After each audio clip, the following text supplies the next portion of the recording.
Bu yigitchamizni Payg'ambar alayhissalom tush ko'rganlar deb eshitdik-a? Ha. Tushingizni aytib berasizmi? Nima bo'lgan, aytingchi? Eski uy, yog'ochdan qurilgan uy. Eshigi oddiy, keyin esa assalomu alaykum Abdulaziz dedi. Keyin va alaykum deb salom berdim.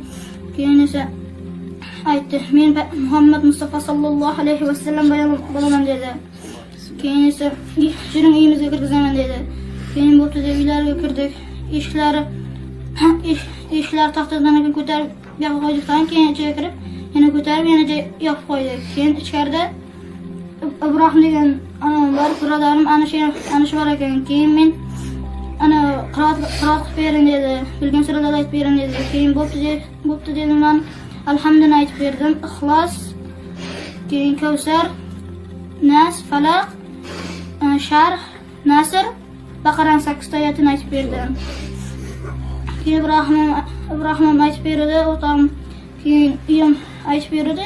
Uni kelsa xatolar bor ekan. Uni keyin to'g'rilab keyin men ham Falaq surasidan Falaq bo'ladi ekan. Ana shuni men Falaq qo'yib shuni to'g'riladi.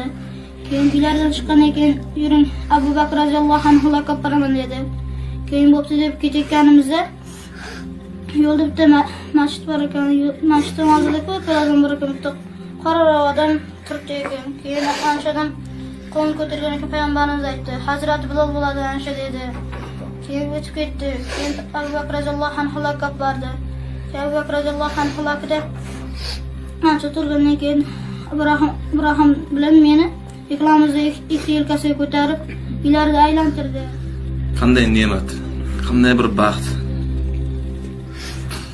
Insonlar Payg'ambar alayhissalomni muborak diydorlarni ko'rish uchun qancha yillar, qancha Alloh taologa duolar qiladilar. Alloh taolo bu yigitchaga nasib qildi. Payg'ambar alayhissalomni ko'rishlik. Qur'oni Karimni xatm qildilar. Bu yoshda katta ne'mat. Necha marta xatm qildingiz? 7 marta xatm qilsangiz.